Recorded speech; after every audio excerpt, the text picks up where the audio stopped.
अस्सलाम वालेकुम स्टूडेंट्स, हम कोर्स स्टार्ट करने लगे हैं BS सेकंड सेमेस्टर का। ठीक है, GC मेन कैंपस का हम कोर्स पढ़ेंगे कैलकुलस 2। हम कैलकुलस 2 स्टार्ट करने लगे हैं। अकॉर्डिंग टू आउटलाइन हम काम करेंगे। ठीक है, आपको जैसे कि मैंने बताया कि GC main campus second semester का कोर्स हम पढ़ रहे हैं। हमारे पास जो टॉपिक क्या है, टेक्निक्स ऑफ इंटीग्रेशन।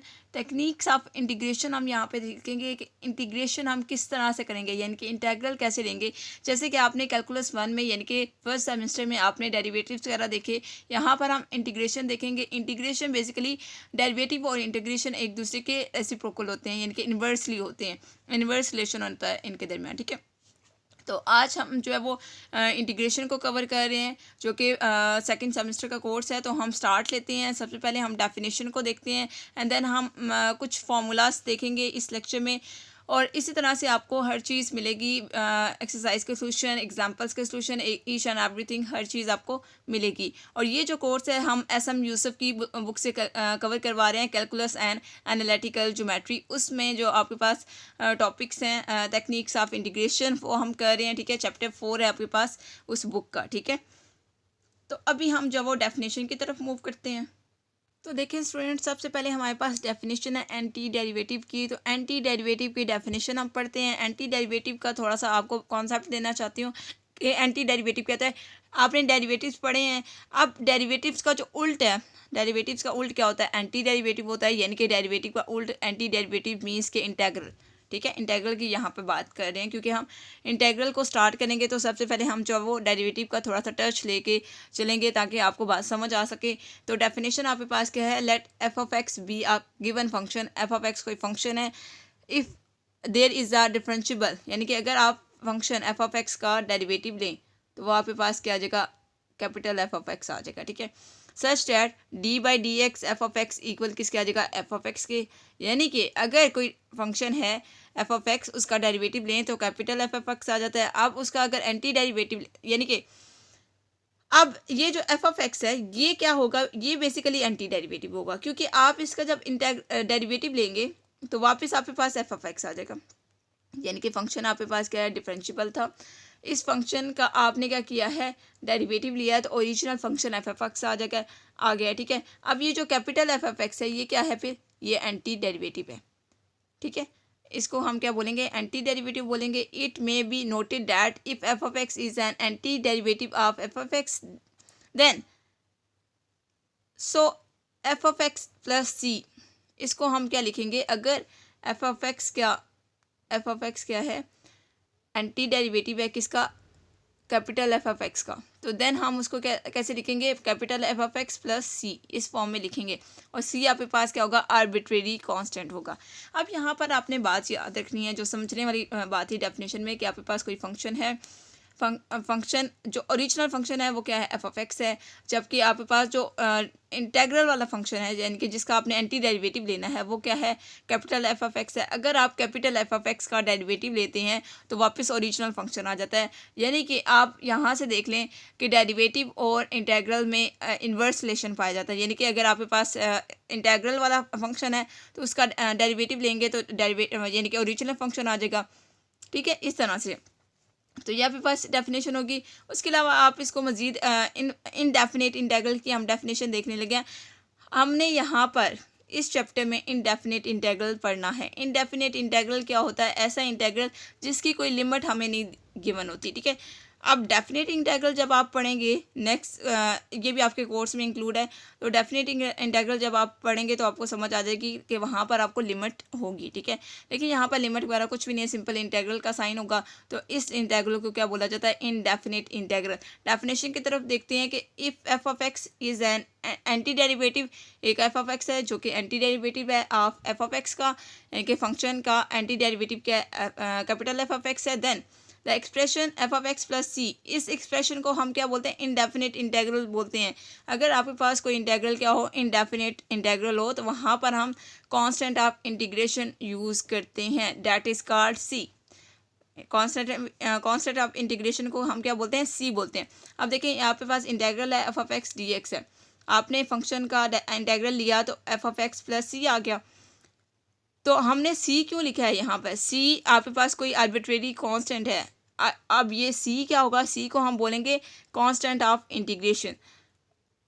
ये वाला जो सिंबल है, ये जो साइन है, इसको हम क्या बोलते हैं, इंटीग्रल साइन बोलते हैं। And F of X is called, F of x को हम क्या बोलते हैं, इंटीग्रेंट बोलते हैं। एक्स को हम क्या बोलते हैं, एक्स को हम वेरिएबल ऑफ इंटीग्रेशन बोलते हैं, ठीक है। और सी आपके पास क्या होता है, कोई भी आर्बिट्रेरी कांस्टेंट ऑफ इंटीग्रेशन होता है, यानी कि कोई कांस्टेंट ऑफ इंटीग्रेशन होता है।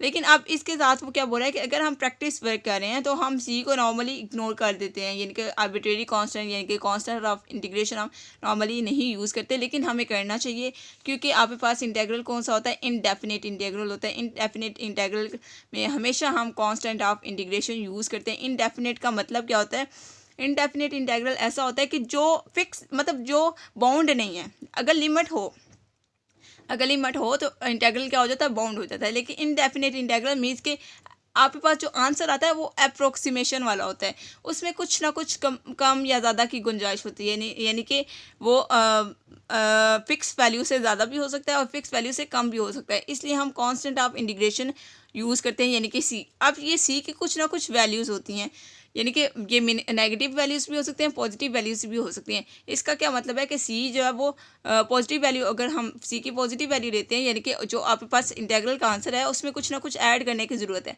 लेकिन अगर नेगेटिव आंसर आता है सी का, इट मीन्स कि कुछ ना कुछ सब्ट्रैक्ट करने की ज़रूरत होती है। ये होता है सी का मतलब है। यहाँ पर आपने कुछ ऐड या सब्ट्रैक्ट कुछ भी नहीं करना, कोई सी की वैल्यू नहीं फाइंड आउट करनी, क्योंकि आप जो है वो कैलकुलस 2 कर रहे हैं। अभी आपका बेसिक है, बेसिक कॉन्सेप्ट आप लेना चाह रहे हैं, तो आपको जस्ट मैं बेसिक कॉन्सेप्ट देने की कोशिश कर रही हूँ। The process of finding anti derivative का जो प्रोसेस होते हैं उसको ही क्या बोला जाता है, इंटीग्रेशन बोला जाता है, जो कि मैंने आपको स्टार्टिंग में बात बताई थी, ठीक है। तो ये आपके पास डेफिनेशन होगी है। आई होप स्टूडेंट्स कि आपको डेफिनेशन समझ आ गई होगी।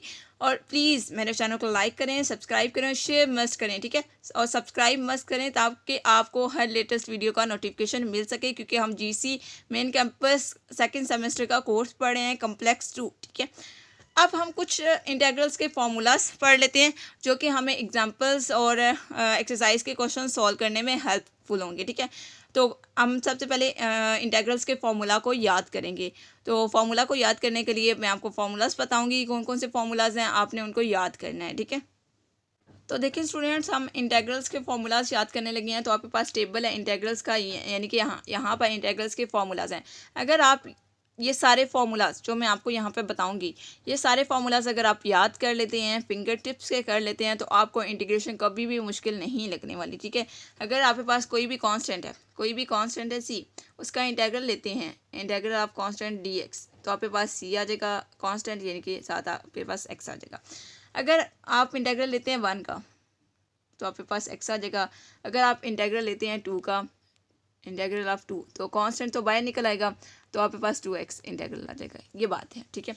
यहाँ पे समझने की कोशिश करें, ठीक है।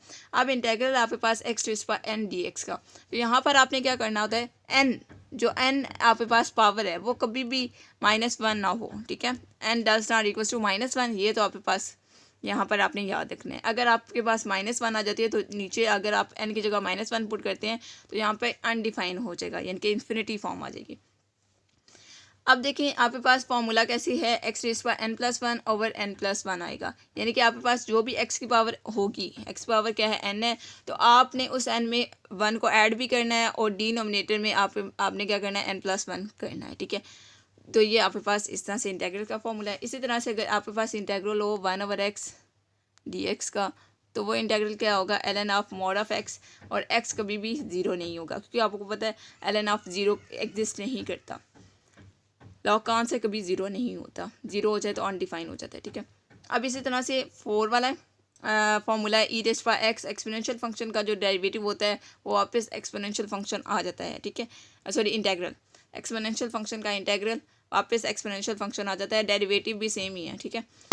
वो भी जो है वो वापस एक्सपोनेंशियल फंक्शन आ जाता है। इसी तरह से अगर आपके पास ए कोई कांस्टेंट हो, ए क्या है, 1 ना हो, 1 के अलावा कोई भी हो, लेकिन ए क्या हो, पॉजिटिव भी हो, यानी कि 1 ना हो, 0 भी ना हो, 1 और 0 के अलावा कोई भी पॉजिटिव नंबर हो, तो ए की पावर अगर x हो, x क्या है यहाँ पे वेरिएबल है, तो आपके पास इंटीग्रल क्या आ जाएगा, A raise power X over ln of A. ये आपने फार्मूलाज यूज़ करने हैं, इसलिए आपको यहाँ पर याद करवाने की कोशिश कर रही हूँ कि ये आपने फार्मूलाज याद रखने हैं ताकि आपको क्वेश्चन बड़ी आसानी से सॉल्व कर सकें आप। इस तरह से इंटीग्रल ऑफ साइन एक्स क्या होता है, माइनस कॉज एक्स होता है। Integral of cos x sine x होता है। Integral of secant square x tan x होता है। Integral of cosecant square x minus cot x होता है। Integral of secant tan x d x क्या होता है, सीकेंड एक्स होता है। इसी तरह से ये वाला इंटीग्रल, इसी तरह से दिस वन। इसी तरह से आपके पास फार्मूला है 13, फार्मूला नंबर 13 है। इंटीग्रल ऑफ कॉट एक्स क्या आ जाता है, ln of mod of sine X आ जाता है। इसी तरह सीकेंड का इंटीग्रल क्या आ जाता है, ln of mod of secant X plus tan X आ जाता है। इसी तरह से कोसिकेंड एक्स का जो इंटीग्रल वो क्या आ जाता है, ln of cosecant X minus cot X आ जाता है। आपने सारे फार्मूलाज याद रखने हैं, बार बार बता रही हूँ। इसी तरह से आपके पास 16 वाला फार्मूला है, integral of 1 over square root of 1 minus x के, ठीक है, ये dx, ये किसके इक्वल होता है, साइन इनवर्स। ये आर्क ऑफ साइन एक्स लिखा हुआ है, मीन्स के साइन इनवर्स ऑफ एक्स, या साइन इनवर्स ऑफ एक्स के होगा, या आपके पास क्या होगा, minus cos inverse of x के इक्वल होगा, ठीक है। इन दोनों में से कोई भी आप यूज़ कर सकते हैं, कोई मसला नहीं है। इसी तरह से इंटीग्रल है 1 over 1 plus x square dx, ये किसके इक्वल होता है, tan inverse of x. Normally हम यही वाला यूज़ करते हैं, ये वाले जो लिखे हुए हैं, ठीक है, ये इनके ये फ्रंट वाले जो है, ये वाले हम यूज़ करते हैं, ये बहुत कम ही हम यूज़ करते हैं। इसी तरह से नेक्स्ट आपके पास फार्मूला, इसी तरह से हाइपोबोला, साइन हाइपोबोला एक्स क्या होता है, कॉस हाइपोबोला होता है, और कॉस हाइपोबोला एक्स क्या होता है, साइन हाइपोबोला एक्स होता है, इसका इंटीग्रल, ठीक है। इसी तरह से सेकंड स्क्वायर हाइपोबोला एक्स का जो डेरिवेटिव होता है वो टेन हाइपोबोला एक्स होता है, और कोसिकेंड स्क्वायर हाइपोबोला का मतलब कोसिकेंड हाइपोबोला स्क्वायर एक्स का जो इंटीग्रल होता है वो माइनस कॉट हाइपोबोला एक्स होता है।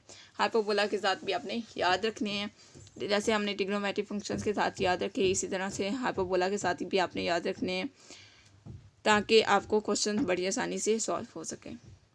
इसी तरह से आपके पास फार्मूला है 23 वाला, integral secant hyperbola X tan hyperbola X dx equal होता है माइनस सीकेंट हाइपोबोला एक्स। इसी तरह से आपके पास cosecant hyperbola X cot hyperbola X dx equal होता है माइनस कॉट हाइपोबोला एक्स के। इसी तरह से टेन हाइपोबोला का फार्मूला, इसी तरह से ये वाला कॉट का, इसी तरह से 1 ओवर 1 प्लस एक्स स्क्वायर है, integral of 1 over 1 plus x square dx। तो ये आपके पास sign hyperbola inverse of x आ जाता है, या आप ये वाला यूज़ करते हैं, नॉर्मली ये वाला हम यूज़ करेंगे, और इसके लिए हम नॉर्मली ये वाला भी यूज़ करेंगे, कभी कभी ये भी यूज़ करेंगे, दोनों यूज़ कर सकते हैं। इसी तरह से दिस 1 ओवर 1 माइनस एक्स के लिए आपके पास क्या है, इंटीग्रल इसका आएगा 1 over ln of 1 plus x over 1 minus x, ठीक है। और इसी तरह से क्वेश्चन आपके पास फार्मूला नंबर 13 है, तो ये आपके पास क्या है, सीकेंड inverse of mod of X है। समटाइम हम ये भी यूज़ करेंगे, समटाइम ये भी यूज़ करेंगे, तो आपने दोनों तरह से इसको याद रखना है। नेक्स्ट आपके पास फार्मूला है दिस वन, इंटीग्रल है 1 ओवर एक्स के रूट ऑफ 1 प्लस एक्स के, तो ये इक्वल किसके आएगा, this one minus cosecant hyperbolic inverse of mod of x, या आप इसको इस तरह से भी यूज़ करेंगे, हम इसको दोनों तरह से यूज़ कर सकते हैं। नॉर्मली ये भी ये यूज़ करेंगे हम। इसी तरह से दिस वन ये इक्वल होता है इसके। इसी तरह से integral of square root of a square minus x square dx equal होता है दिस वन। ये पूरा फार्मूला आपने याद रखना है, ये सारे फार्मूलाज भी आपने अच्छे से याद रखने हैं। तो यहाँ पर हमने क्या किया, इस लेक्चर में हमने डेफिनेशन देखी, एंटी डेरिवेटिव की, इंटीग्रल्स को पढ़ा, इंटीग्रल क्या होता है, इंटीग्रल को अंडरस्टैंड करने की कोशिश की, इंडेफिनिट इंटीग्रल देखा, और इंटीग्रल्स के फार्मूलाज देखें, क्योंकि ये फार्मूलाज मोस्ट इंपॉर्टेंट है, इनके बिना हम इंटीग्रल्स नहीं ले सकते, ठीक है। तो आपने फार्मूलाज को अच्छे से याद करना है। 35 फार्मूलाज हैं टोटल, जो कि आप अगर याद रख लेंगे तो आपके पास इंटीग्रल जो है ईजिली सॉल्व हो जाएंगे, ठीक है। जो भी इश्यूज आते हैं बच्चों को इंटीग्रल में इसी वजह से आते हैं क्योंकि फार्मूला से नहीं याद होते, तो फार्मूला अच्छे से याद कर लेना है। और हम GC main campus second semester का कोर्स पढ़ रहे हैं, कैलकुलस 2, ठीक है। तो आपने अच्छे से इसको तैयार करने हैं, और आपने जो अच्छे से एक एक चीज़ करनी है। हम अपने नेक्स्ट लेक्चर में एक्सरसाइज करेंगे, एक्सरसाइज 4.1, और ये सारा का सारा कोर्स मैं आपको कहाँ से करवा रही हूँ, आपको कैलकुलस एंड एनालिटिकल ज्योमेट्री इस बुक से करवा रही हूँ। तो नेक्स्ट लेक्चर में हम एक्सरसाइज 4.1 करेंगे, और आप मेरे चैनल को लाइक करना, सब्सक्राइब करना और शेयर करना ना भूलिएगा, ठीक है। वीडियो को शेयर करना है। ओके स्टूडेंट्स, अल्लाह हाफिज़।